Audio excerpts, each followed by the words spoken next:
Welcome, everybody.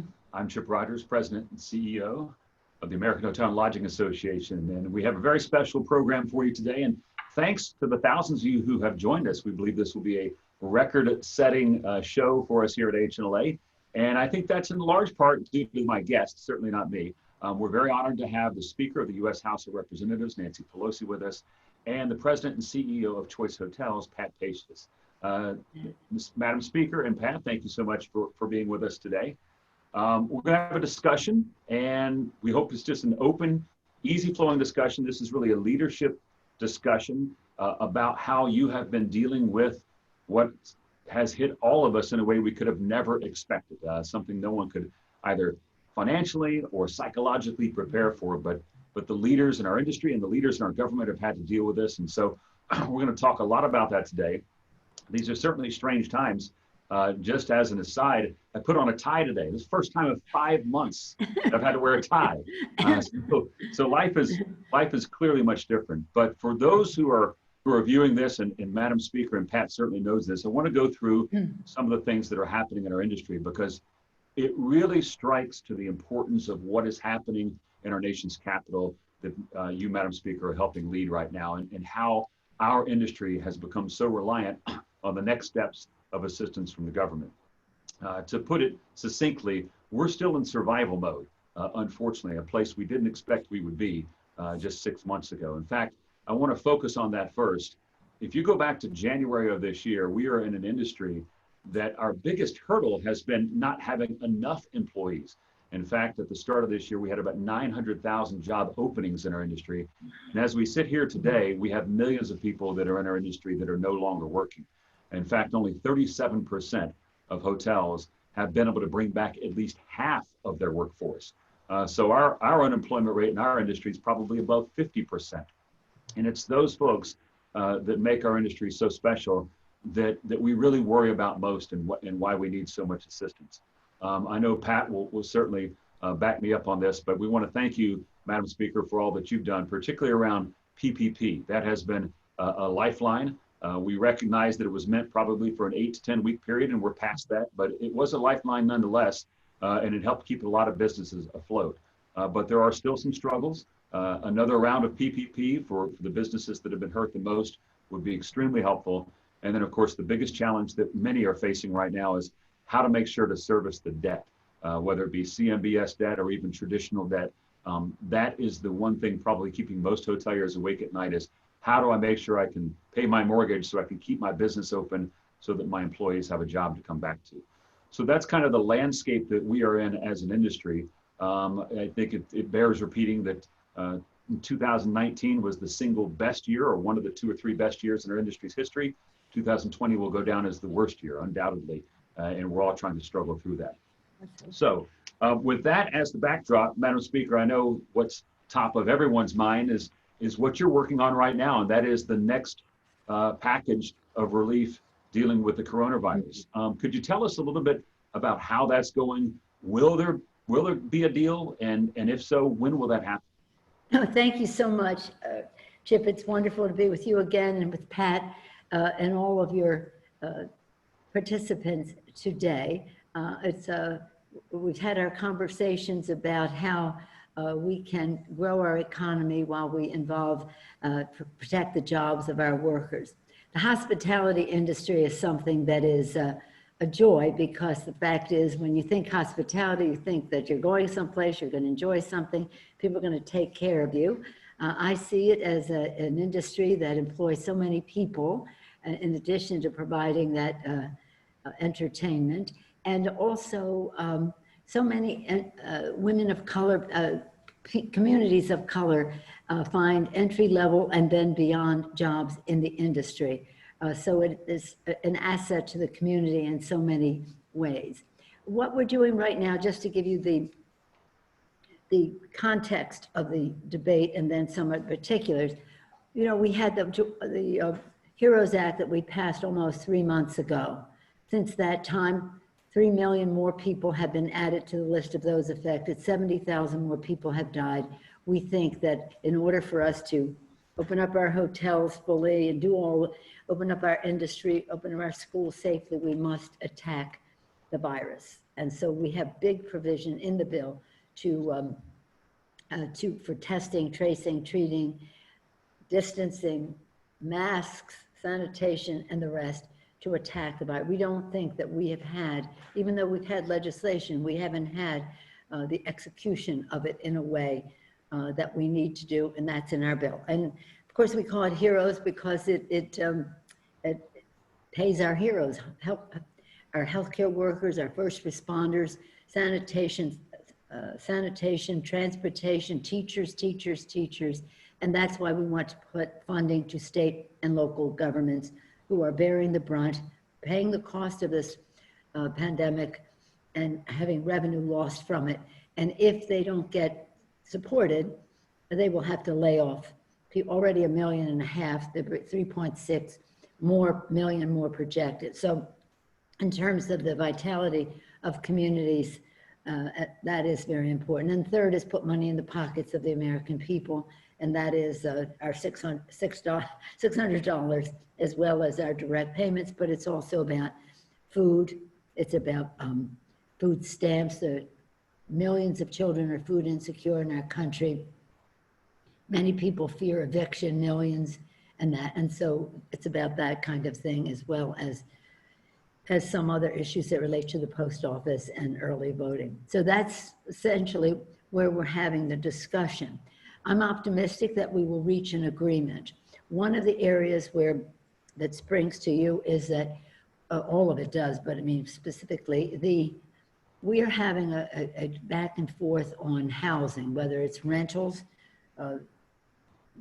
Tens of millions of people will be at the mercy of evictions now, coming now, and mortgage forbearance.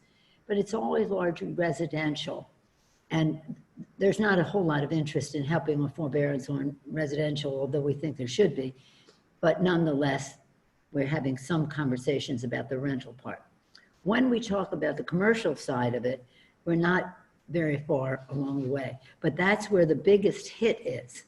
That is where the biggest hit is, in the commercial, because the residential, with the money in the pocket assistance that we have, pretty much the mortgages haven't been, unless you're renting, you live in a flat and you're renting to somebody else and they're not paying the rent, then you can't pay the mortgage. However, with the assistance that we're giving, we're hoping that will, so that kind of mortgage, yes. But commercial, it's a big bite. Now, years ago, one of the first bills that I orchestrated as leader was the TRIA, the Terrorism Risk Insurance Act. And that was to have a backstop for what the insurance company was liable for, would have to pay, and then the federal government would come in. We have to have something like that. The fact that you all have business interruption insurance that didn't apply because of so-called act of God in many cases, and maybe you didn't even have that kind of insurance, is really a problem. So we want to put something like that for the future. It's not uncontroversial.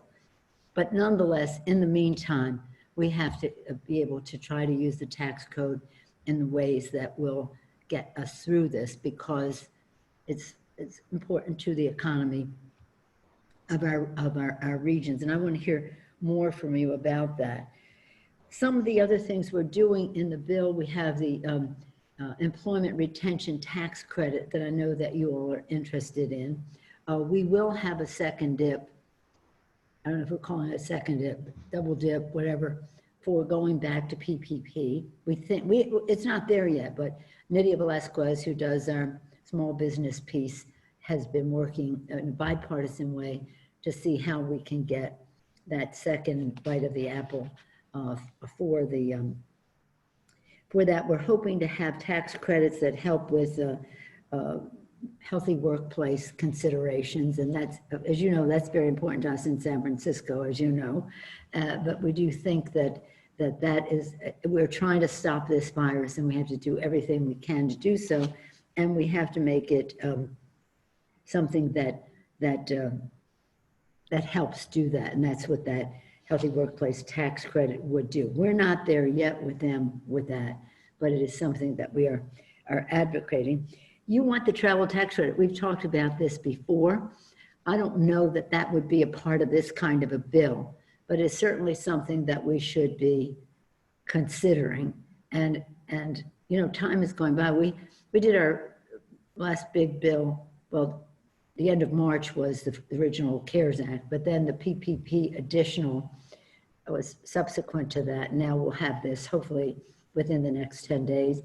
But we are going to have to be speaking, you used the term in survival. The way we saw it was emergency. That was the first piece of it. Emergency, and then mitigation. What do we do to mitigate for the damage that was done? And then recovery. Now, we are still not finished with emergency, quite frankly. I mean, we're still growing in this number. And then the mitigation pieces of it that we had to offset the damage. But the emergency piece is something that we'll have partially in this bill, but that we have to work together to think about how we not only address the emergency, but stabilize for the future so that we don't take this kind of an assault again. And the commercial real estate piece would be very much a part of that. Perhaps you can ask me some questions because there's a wide array of things that we have. We do have our concern about the meal deduction because we're saying we're okay with that, but why don't you want to have any more money for food stamps? You know, we can't say we're doing a meal deduction and we have starving kids in America and we're not doing that. So that's all within the conversation of not making a judgment about any one thing, but recognizing that you can't do one without the other. Again, so whatever, I'd love to hear what you all have to say. Again, stopping the virus is the most important thing. Sanitation, testing, and all the rest, essential to that. We know that. We don't have a vaccine. God willing, we will soon with the blessings of science. But until we do have tools, testing, tracing, treatment, isolation, and the rest. But the mask wearing and the cleaning up part of it is very essential to that. So with that, I would like to hear what questions you may have, just to get, that was sort of the table I'm sitting at right now. In about another 2 hours, we'll be in here again with the negotiators, Mr. Meadows and the distinguished secretary, Mr. Mnuchin, and Leader Schumer. And needless to say, every element that grows our economy is essential to our exploiting that opportunity. We have been told, you know, your bill's too big, this or that, but we do know from the Fed that if we don't do something big, we're going to have a bigger bite at the, we're going to bigger harm to the economy. So again, everything that you are suggesting that is about not only individually in your interest, but is about economic growth is a case that we should be able to make. But again, bringing everybody together, management, ownership, workers, and again, thank you for the beautiful diversity that is represented in your employees. With that, I'd be happy to answer any questions. Well, thank you for that, Madam Speaker. Pat, I'd like to go to you and let's follow up a little bit on that. You get the chance to lead a global organization that has 7,000 properties around the world, but you have a substantial footprint, obviously, here in the U.S. And what I think is interesting about our industry, and particularly with Choice Hotels, with the franchisees and their stories, these small business owners, many of them first-generation Americans, how are they dealing with this? And what can we do? When I say we, both on the government side and certainly in the industry, what can we do to help?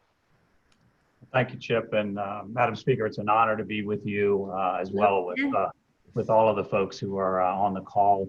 You know, especially during, I know, is a very busy week for you, and so much depends on you personally, Madam Speaker. So we appreciate your efforts. Feel free to leave the Zoom on when you bring Secretary Mnuchin in and Leader Schumer in. We'd all love to listen in. to see how that goes. But to Chip's point, this is undoubtedly the most difficult period of time for our owners. For Choice Hotels, there are 13,000 small business owners who fly our flag here in the United States. They've spent the last 5 months caring for essential workers and travelers. They're trying to keep their employees on their payroll. They're trying to pay their mortgage every month. And they're also trying to support their families during this crisis. And as Chip mentioned, the Congress and the administration have done, I think, a very nice job of helping minimize the impact to the livelihoods and the small business owners that we have across our system. Madam Speaker, your perseverance and your leadership in providing proposals that are really focused on helping small business and the hardworking people that they employ has really had a profound impact on our owners' ability to weather this storm. There's really two key concerns that fall into two buckets, and you touched on both of them. One is the question of liability protection, and that's really tied into the cleanliness standards at the hotels. And the second one, which is a very immediate concern, is liquidity. I'm pleased to hear that you mentioned that recapitalizing the PPP loan program is something that both sides appear to be willing to do. 70% of our owners have taken advantage of a PPP loan. I know in the future, there's talk, which I think is good, which is to limit access to that program to those businesses that are really severely impacted.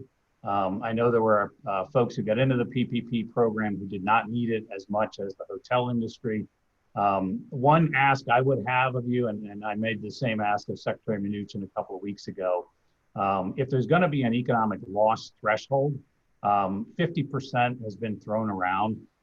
That's really too high to provide meaningful relief to our small business owners. We'd like to see it more in the 25 to 30% range. You have to think about our business. It's an asset-heavy business. You have to own a building, and the operating margins are small. So there's a significant amount of debt that our owners have to deal with, and servicing that commercial mortgage is very important to our owners. We're also pleased with the improvements I know you pushed for in the PPP program after it was implemented. Going forward, we've heard there may be forgiveness for loans under $150,000. The application for that needs to be simplified, and the documentation requirements for that should be minimal at most. And then also important to our industry are the destination management organizations. These are 501c organizations who market local communities for travel. So allowing them access to the PPP program would also be important to our industry. Mm-hmm. And then finally, you mentioned the tax code as a vehicle here. Certainly tax credits for CapEx or expenditures that are being put forth so that our industry can stay safe. The AHLA has done a great job of leading our industry in the Safe Stay Initiative, which lays out great protocols for cleaning and making sure that the hotels are safe when guests arrive. The employee retention tax credit is something that we think would be really helpful if that is expanded from the CARES Act. And then you mentioned the travel expense tax credits for meals and entertainment. Obviously, that's a bargaining chip on the other side, I assume, but that would really help. And it doesn't have to be full-time. It can be a temporary one. But I think as you talked about the recovery phase of this, that would really help, particularly business travelers, to get back on the road. So those are the things that are important to our ownership base. And I just want to thank you again, Speaker, for your leadership, as well as you, Chip, for having this conversation today. Well, thank you, Pat, and thank you for yours. The destination managements, thank you for calling that issue to our attention. They are not allowed to participate in PPP? Because of their not-for-profit status, they were eliminated from the early days. They're not-for-profit, but we do, what we have in Heroes is a real opportunity for not-for-profit, and by the way, not limited by size.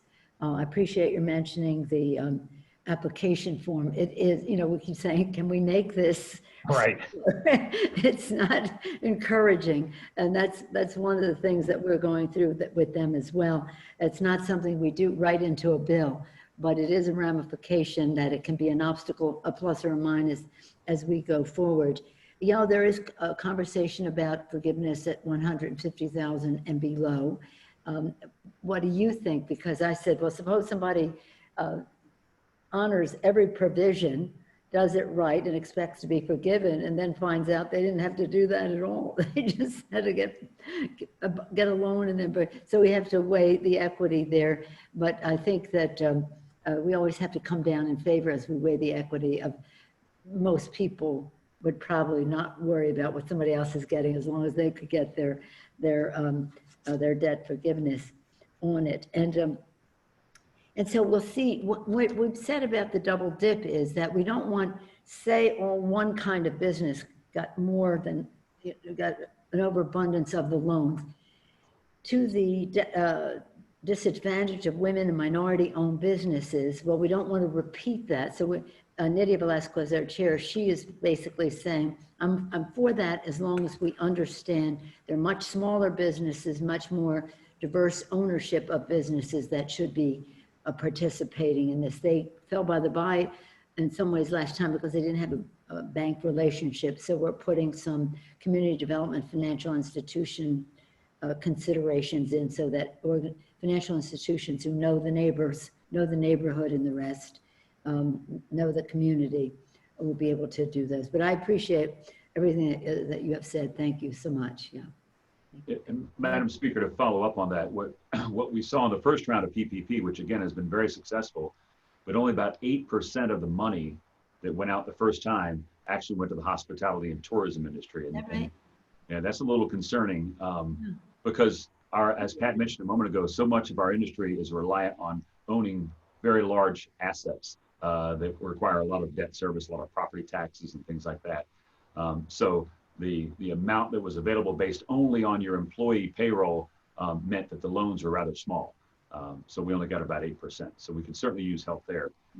I did want to ask you about your general take on the economy, because I guess the way I look at it is this is both a medical or a healthcare issue with respect to the virus, but it's also become an economic issue. So when people are fearful of traveling, part of it may be because they don't want to get sick, but part of it may be because they don't feel like that they're in an economic position to do so, maybe fearful of their job, maybe they've had to take a pay cut or they've been furloughed.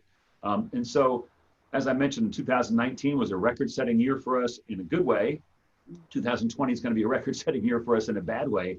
Where do you think we are, and how can we get back to what 2019 looked like? Well, we have to, so we just have to make a decision to do so. And I firmly believe that in order to open the economy, open our schools in a safe way, we have to bring down the rate of infection of this virus. It is absolutely essential. And again, I won't go into what I said before about testing, et cetera, but we're trying to call upon science to give us faster, more reliable ways to test in the rest so that more people are doing that, and that we can, again, address communities of color who have been previously underserved in terms of testing and the rest, and now have more deaths, and that's something we have to address. So again, as you said, it's the pandemic and people are afraid to go at this, that, or the other thing, but the impact on the economy is so drastic.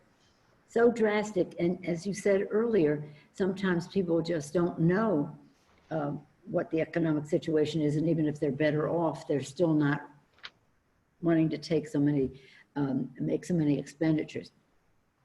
The chairman of the Fed has said, he said, I want Congress to know the importance of state and local government, that they are engines of the economy, and if they are losing out and firing people and the rest, that's a spiral down. He didn't say quite spiral down, but he was recommending to us that we recognize their importance. We have to do that. The money in people's pockets, whether it's the $600 or the direct payments, or whether it's help with rent, this or that, that's all stimulus. You know, it's stabilizing because as you all said earlier, we're still in the survival mode, but that's all stimulus. One of the reasons that the economy is not even worse is because of the money that we put in people's pockets. And that they then buy things, inject demand into the economy, and actually create jobs and curtail the additional, what could even be worse in that regard. So it is really important to have an important piece of fiscal, that is federal government money spent to again, stimulate the economy in a way. A lot of money and resources and ideas are there to shore up the stock market. You see a stock market? Everything's great, right? The stock market. But there's a reason for that, whether it's the Fed doing what it does in the credit markets and here and there. So there's a floor. There's a floor. We want to have a floor for the American people. And we are a consumer economy. The more people have confidence to spend, the better and sooner our revival. But it's hard if we do not curtail the growth of this virus. So that's why we have a big, strong package, $3.4 trillion. Now we anticipate that we will negotiate for some other place money-wise, but that's what we need. That's what we need. And again, to talk about your industry, in many ways, it is discretionary. It is discretionary that people decide, well, I'm going to go now, maybe I'll go next year instead of now. And so we want them to decide in a discretionary way to spend. And a lot of people are concerned about the economy, so they're saving money. And that's wonderful in an economy over time. But right now we need them. That's why we want to put money in their pockets so they spend, because if you look at all the figures, there's a lot more savings going on than you would have anticipated in a normal year at this time. But that's not stimulating. It isn't stimulating the economy.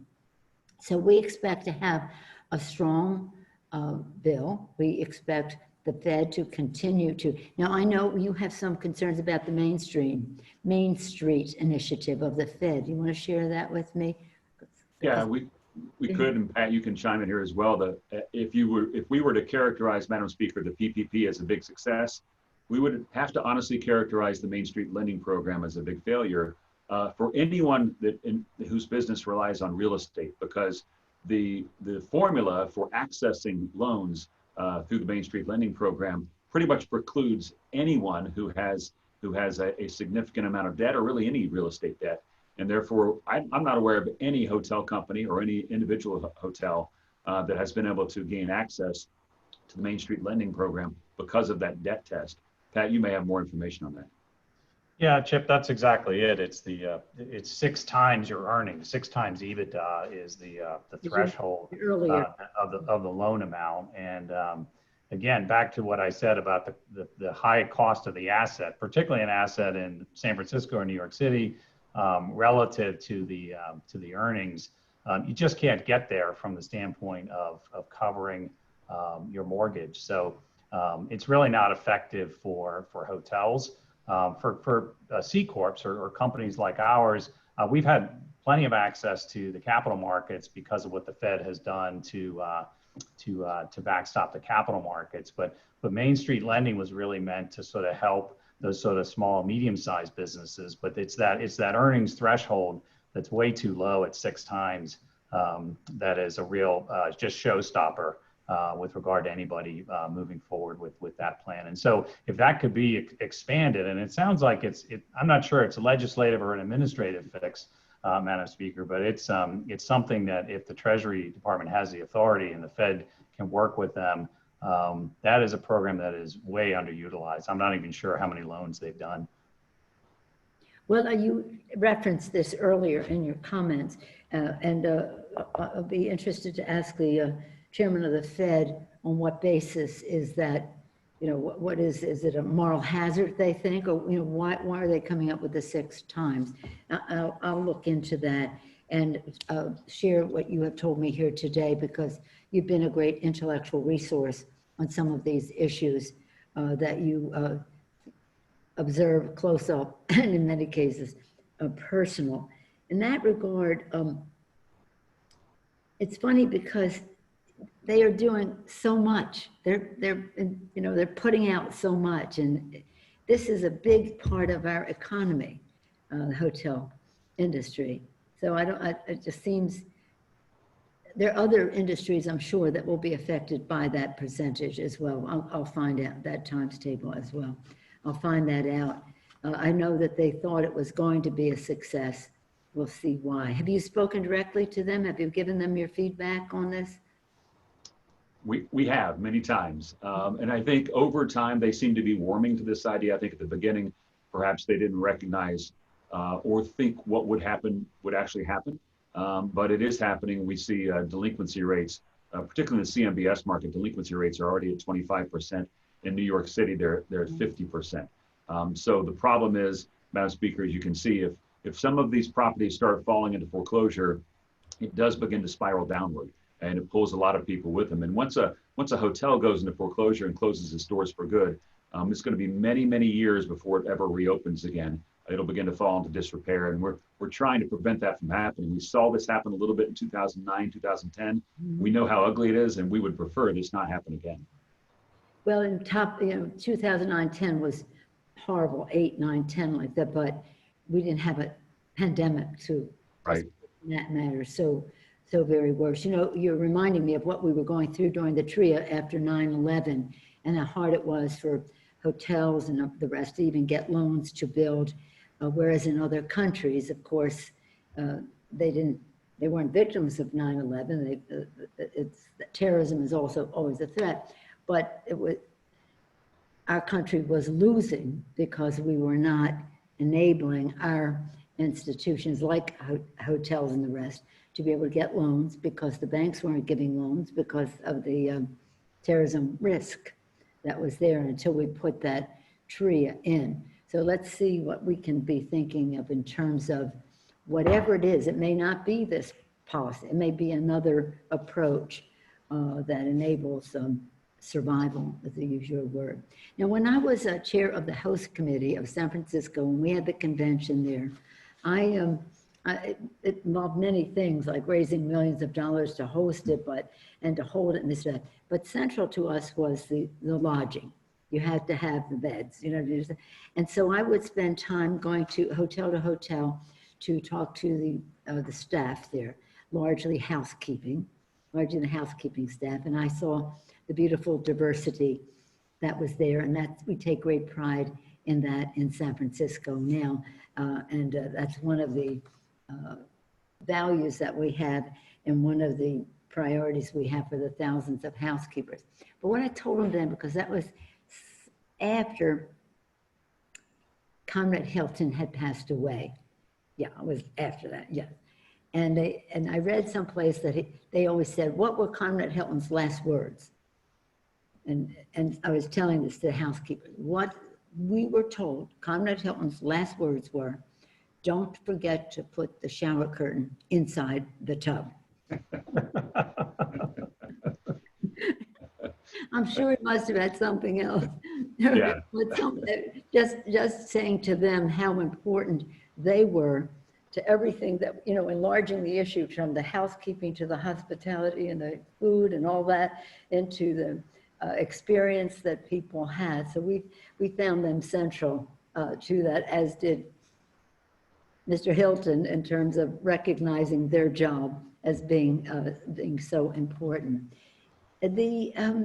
The hunger situation is the homelessness situation, and I know that many of you do many things in your community, so I thank you for that. But it really is a challenge to our conscience. Right now, you have homeless people who are hungry, who have not COVID-19. Oh my gosh.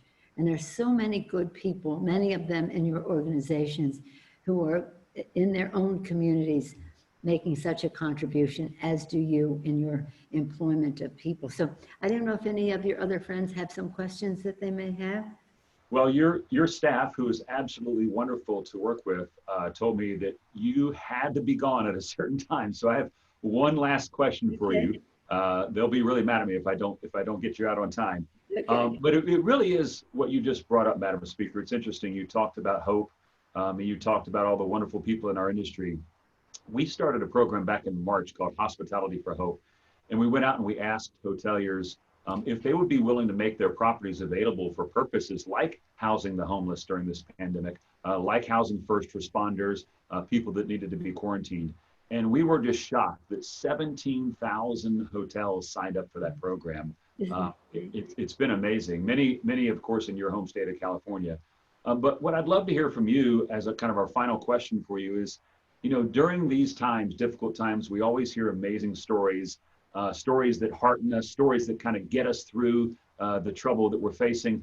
Give us some of the incredible things that you've heard over the last few months that really makes you know that we're all going to get through this. Well, it just it brings tears to my eyes, but I'm thinking of John Lewis, whom we just laid to rest last Thursday, when he was getting ready to go home to heaven, as he said.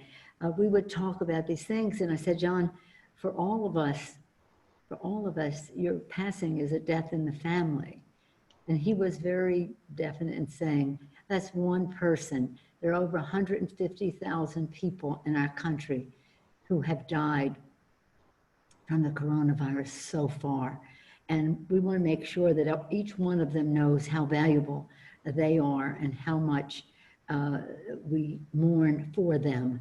And especially since in most of their cases, unlike his, there couldn't even be a suitable departure because of coronavirus and the rest.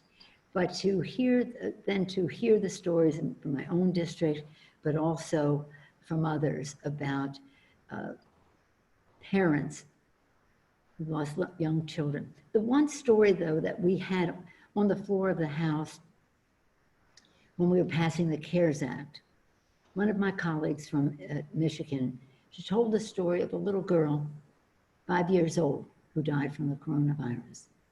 Her father was a firefighter. Her mother was a police officer. And they probably brought it home. I mean, how would she, 5 years old, and just got sick and just said to her grandmother, Grandma, I can't breathe. And she died, a little girl, because her parents were risking their lives to save other people's lives. And now they had lost their child. And of course, they knew that if they had been tested, they would perhaps have been able to isolate or whatever.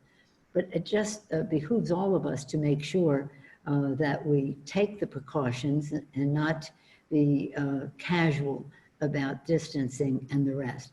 But there's so many stories like that that involve grandparents, and that's sad. But little children or parents of little children who lose their lives, in many cases, trying to help save lives. Healthcare workers, first responders. People don't realize that first responders are truly the first ones to come in contact with somebody, to take them to the hospital and the rest. Emergency service people too, but nonetheless, sometimes firefighters, sometimes police, they have that exposure too, but people never hesitate. The beautiful thing is what you said about your initiative. They don't hesitate. They chip right in to save a life, sometimes at their own risk, and sometimes at the risk of those at home. It's a beautiful story of America, how this has brought out the humanity. You mentioned the example. That's amazing, 17,000 hospitals, almost when you think of it, 17,000 hotels opening their arms to the needy. And that is so important because that distancing and that, this morning I saw the story about homeless people who have corona.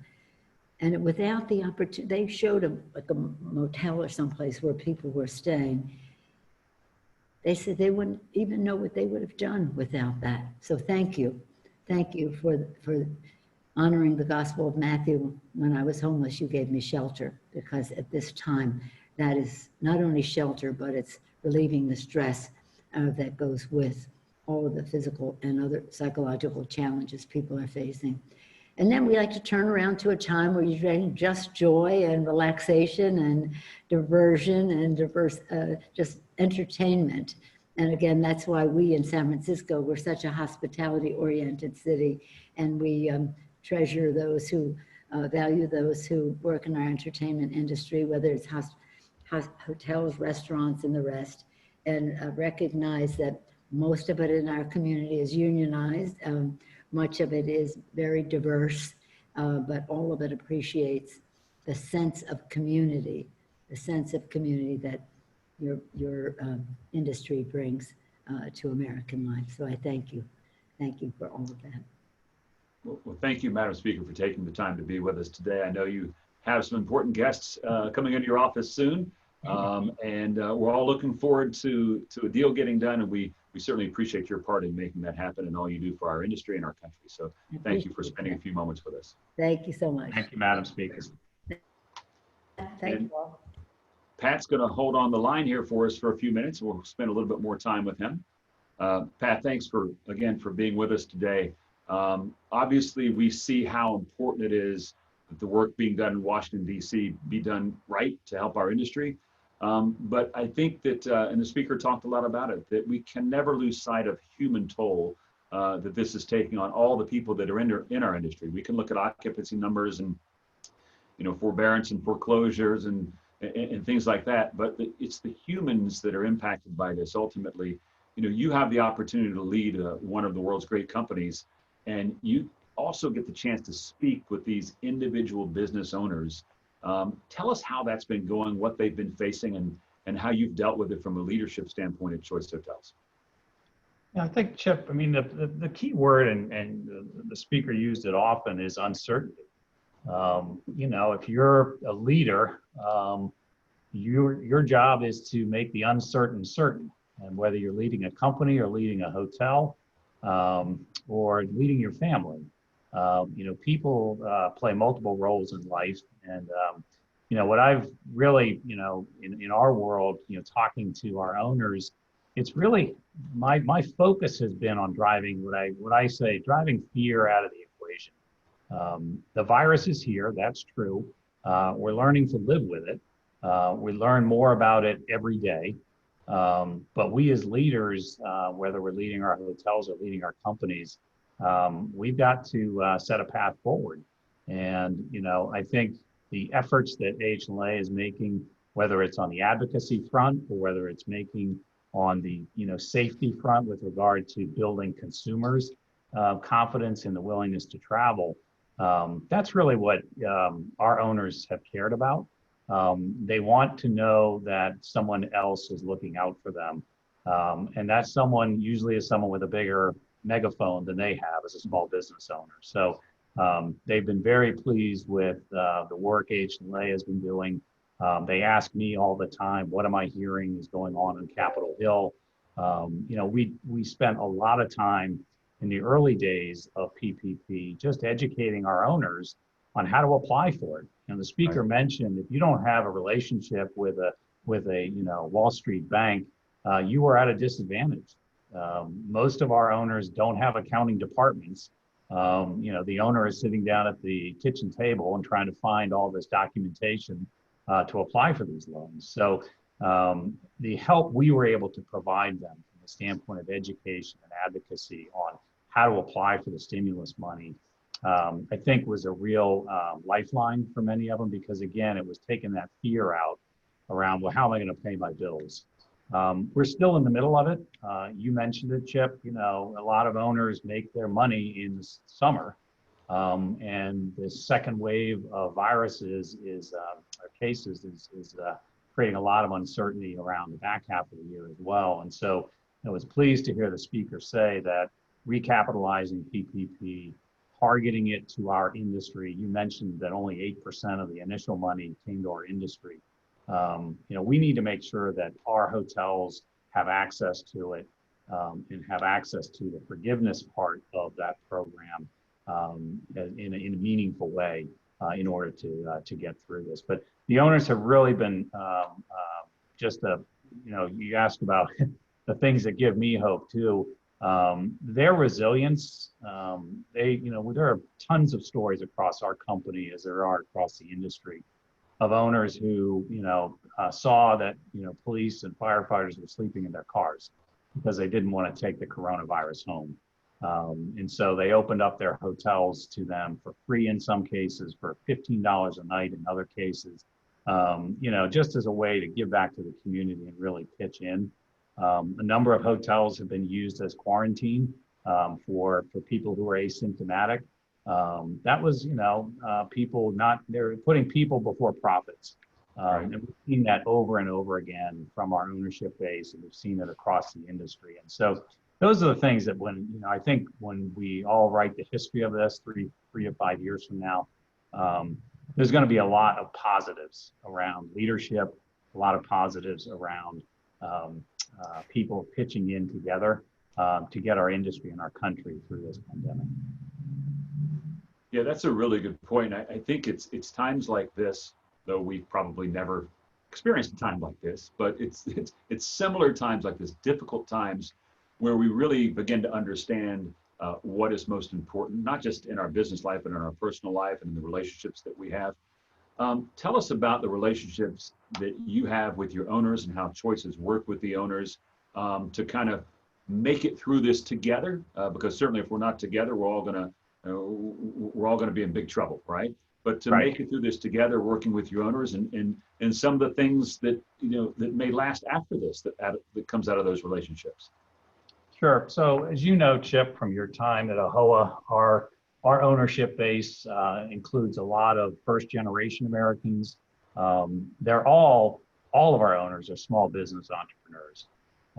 And the speaker mentioned Conrad Hilton's final words. That shows the true spirit of a hotelier.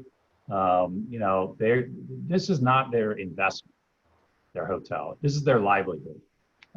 And so these owners they don't just care about the P&L. They don't just care about being able to employ others and give back to their community. They care about the quality of the asset. They care about the guest experience.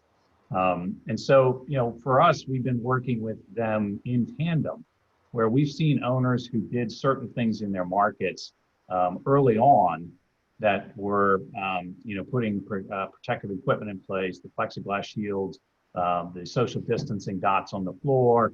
And we started to share those best practices around our company. So there really was this sort of community effort.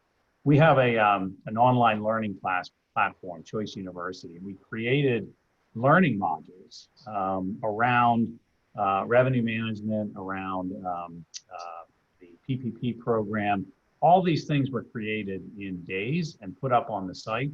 In the month of June alone, we had 30,000 learning sessions with our owners and their staff, tapping into the knowledge that we have as a company and that is benefited by the input from our franchisees around the country. So that's really an example of everybody sort of pitching in to help each other out and get through this. If one owner has a great idea, how does another owner benefit from that? Finally, I'd just say we've been hyper-focused as a company on reducing the total cost of ownership. Ours is an industry that prior to COVID was seeing rising costs, whether it was labor, customer acquisition costs, third-party fees, procurement, you name it. The cost side of the business was growing. And so we've been it's accelerated our efforts. Things like housekeeping on demand. We know guests don't necessarily want a housekeeper coming in during their stay, so they want to opt out of housekeeping. That's a great cost savings to our owners. We've redone our breakfast. We are redoing the way we do check-in. That's more contactless, so you're not interacting with a person behind the front desk. All of those things have a benefit to our owners of driving the cost of running a hotel down, which is even more important in today's COVID environment. So last question, because I always like to end on a good positive note. There's so much we can dwell on that is bad that is happening now, and that's been well documented, and the pain that everyone is feeling is certainly understood. But it seems like in every crisis or every major challenge, there's always a silver lining. for you, what is that silver lining moving forward, whether it be for you personally or for Choice Hotels? What good will come out of the tragedy that we've had to go through here in the last 6 months? I think it comes back to, and it's something the speaker mentioned as well, and it's the resiliency of our small business owners. We have one particular owner in Minnesota who had 2 of his family members pass away as a result of the virus. He could not attend their funerals. He tapped into his own 401k plan to keep his hotel open and keep his staff employed. He reached out to me and said, look, your team has been nothing short of phenomenal in being there for me and my family. You helped guide me through the SBA loan process. Your team was there to just listen. And our team has done close to 30,000 one-on-one consultations since the beginning of this. And oftentimes it's just, they want someone who has a sympathetic ear that they can share their frustrations, their fears with. But the importance of our company to our owners is something that, as I said, I think we're going to look back on it 5 years from now, not just at Choice, but I think across our industry, and really look at how we all sort of banded together to keep the industry afloat and keep as many of our hotels open, and ultimately build back the recovery and win back that business that left us as a result of COVID-19. Yeah. Well, Pat, thank you so much for first being with us today, but more importantly, what you do for Choice and what you do for our industry in general. Your leadership is certainly being seen and felt everywhere. So thanks for spending some time with us today. Thank you, Chip. Have a great afternoon. You bet. So I think we have one more slide that I'm supposed to speak to here. There you go. Look, none of this could be possible through our forum series without our sponsors. They are the ones that support not just this series, but our industry in general. I remind people all the time, it's easy to make these type of investments and help out when times are good. It's tough to do it when times are tough. But these folks have been with us and have been supporting our industry. So I would love for you to keep them in mind and think about all that they do for making life better for all of us. So thanks to all of our sponsors, as you can see. And we have a very special next forum coming up. As you can see, I'm looking down at my screen here on August the 31st. Mark Hoplamazian, another dear friend of our industry and a great leader, he will be with us, and he will have a special guest that we will announce later. It might have snuck out earlier, so if you already know, you can whisper it to your friends. But we'll tell you in a formal way who that special guest is coming up very soon. So mark that on your calendar to be back with us again on the next forum series with our friend Mark Hoplamazian and our very special guest. This is Chip Rogers saying thank you so much for being with us today. We appreciate you investing in our industry, your support of AHLA, and spending a few moments with us. We'll see you again next time.